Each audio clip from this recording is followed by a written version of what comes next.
stretch, but I can't talk because, I don't know, that's my skill set apparently. Hi guys, welcome to my channel. Today I want to show you my favorite stretches for middle splits and hip flexibility. I know that this is a really hard one to master and it can take you a long time to get the flexibility to do those big middle split positions, but there are some stretches you can do that will really help you out and help you gain that flexibility. Plus, having a nice turnout and space in your hips is going to help any of your moves in the air or on the ground. I am just going to do my normal stretches at home. I don't have any equipment. All you really need is a nice soft surface to sit on and some comfortable clothing, and you can get a lot done just at home like that. Of course, everybody is different. Everyone has differently shaped pelvises and hip sockets. Not everybody has the same potential in this split to do like the crazy oversplit, but everybody does have the potential to improve from where they are now. A lot of this is gonna have to do with how your hip joint is shaped. Your femur fits into your pelvis, and most people's are shaped sort of like this, like going straight, but slightly curved at the top. Some people's are very flat, so that means you're gonna have more natural mobility. Mine are very flat, so I have a lot of space to move in. And some people's are more curved like this, and that means you're gonna hit bone to bone a little bit quicker. So you need to pay attention in this stretch to see whether you are feeling that bone to bone hit.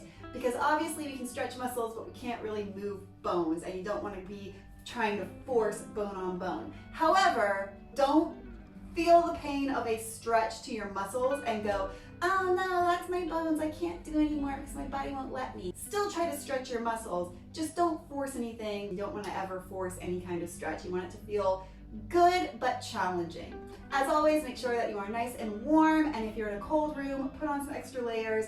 Keep your body nice and warm and mobile while you're stretching. So let's stand up. You're going to put your feet wide apart, so wider than your hips. Turn out your toes to the side, and we're going to do just some pliés like this to warm up your hips. It's really important to have nice and warm hips, and this is a great way to get that motion going. If you want, you can always hold on to something for balance.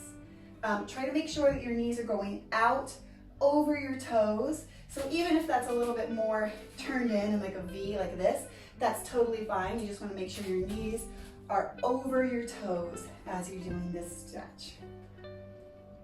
After you start to feel a little bit of warmth, you can stay down.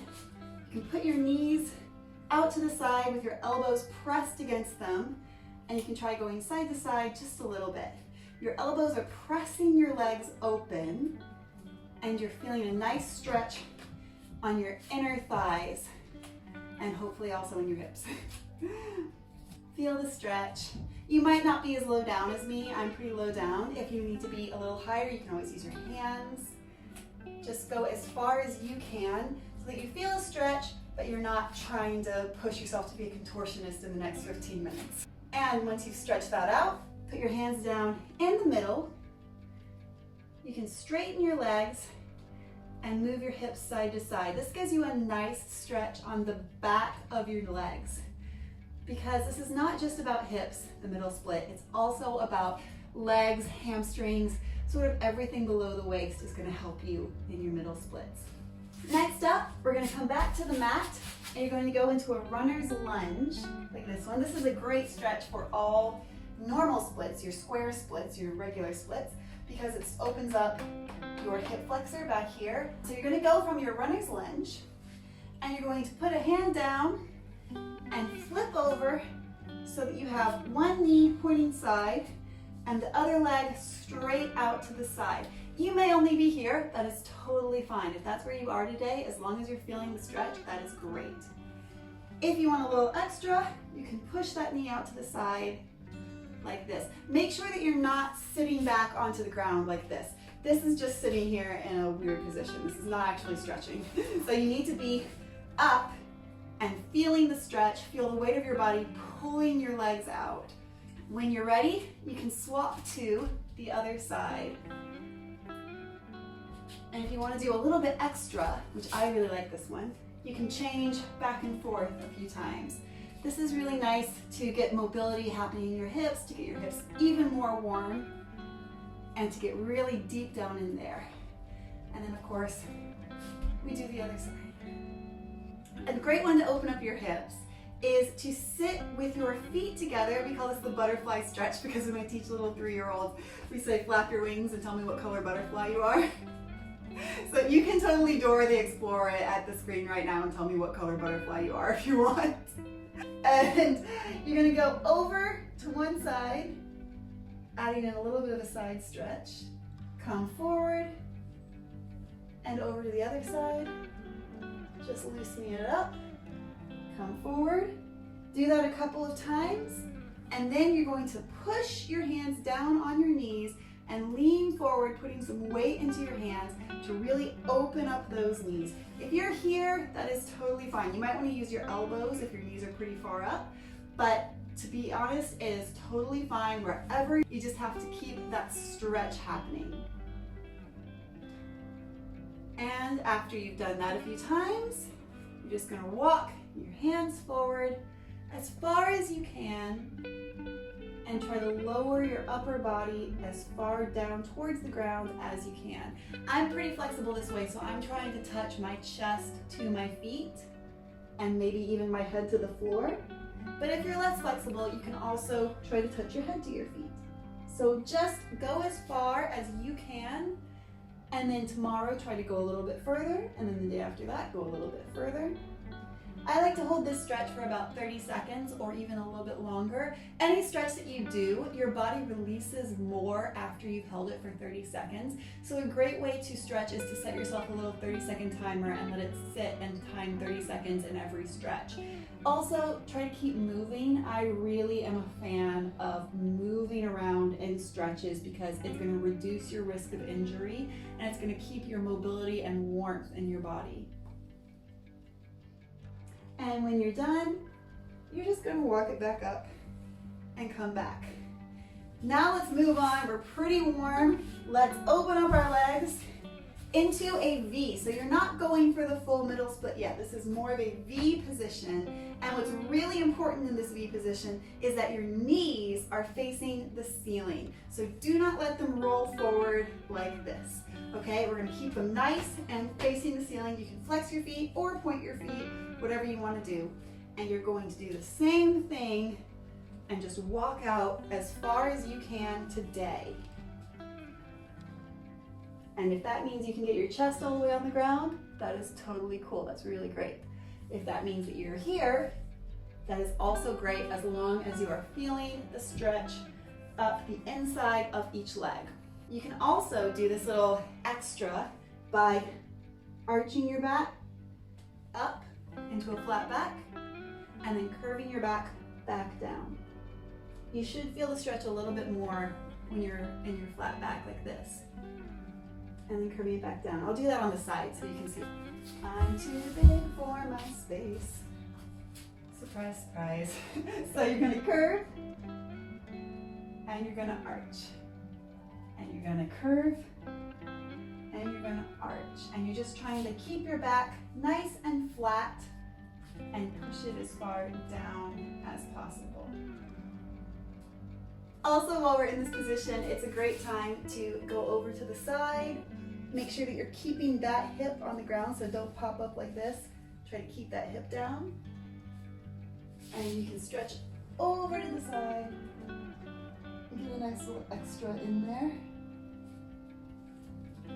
And when you have done all of that, you can scoot forward a little bit and do it all again. Here's the only props that we're using today, and they are some pillows. It could also be a stack of books. It could also be like a plastic tub or whatever you have lying around your house. You might want to start lower. You might want to start with just a couple of books. Place one leg on top of your thing. I've got pillows. And the other one out into not a flat middle split, but a V. This is again another V position. You're just lifting one leg off the ground. You want to have it lifted enough that you can feel a stretch even just sitting here like this. So you might need to go higher or lower. And then again, you're just going to walk it forward Keep your knees pointing towards the ceiling and stretch it out like this. So this is not about having a flat split like this. It's about being in a V and having one leg lifted. And again, I love wiggling around in stretches. So I'm just gonna do a few little side to sides like this. And after I've held it for about 30 seconds, I'm gonna switch over and put whatever my thing is under my other leg. Your legs are going to be different. There's one leg that's going to be able to go on something a little bit higher and one leg that's going to be a little bit more on the struggle bus. So be aware that your legs are always going to be different and that they might need different heights. This one is probably my favorite stretch for middle splits, and it's doing your middle splits in the air, so inverted middle splits.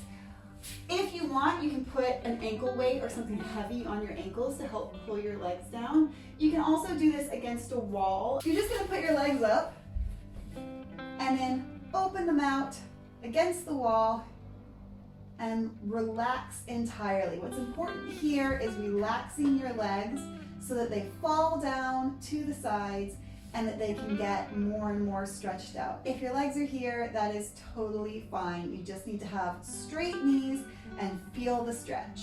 If wall space is a challenge for you, like it is for me, because I have too much stuff, you can just put your legs up, open them, and then to help let them relax, just pull them with your hands back a little bit towards your shoulders this way, and also towards the ground.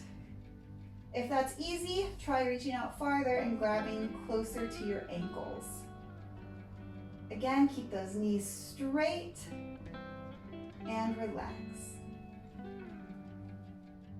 Finally, let's get into our full-on middle split on the floor.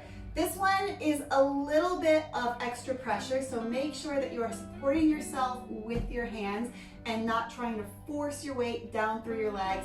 Force your hips down and put too much pressure on them. Put your hands in the middle. You're going to put out one leg and then walk out the other leg and slide down as far as you can. If you are comfortable, you can slide all the way down. And with this one, we are going to roll our knees forwards. If you are not on the floor, it should look like this. Yeah? Even if you're higher up than this, it's okay. You just need to make sure that your knees are forward, your legs are straight, and you're able to support yourself in your hands. I'm gonna do this one from the side as well, so you guys can see how it looks. Put leg out, walk it out. I'm not going too far back. This is really hard because I don't have like resistance, but if I'm back here, that is no good. And if I'm all the way up here, that is also no good. It is not helping me with my middle split. So really make sure that your hips are right between your legs, right in one straight line, and relax. Easier said than done, I know. So there you go. Those are my favorite stretches for the middle split or the box split. I hope that you've enjoyed doing this with me and that you feel pretty stretched out now and you're ready to continue on your middle split journey until they're all the way perfect and flat, and I believe in you guys. You can do it. Please take a minute to subscribe to my channel if you are not subscribed already. I have lots of aerial tutorials and other videos for stretching and conditioning like this, plus lots of other videos about different aerial subjects. Every Wednesday we have a tutorial. Every Saturday we have a broader subject video that could be anything from behind the scenes at a gig to how to look nice in the air, to all my costumes, to all kinds of stuff. So make sure that you check it out and subscribe, and I will see you guys next time.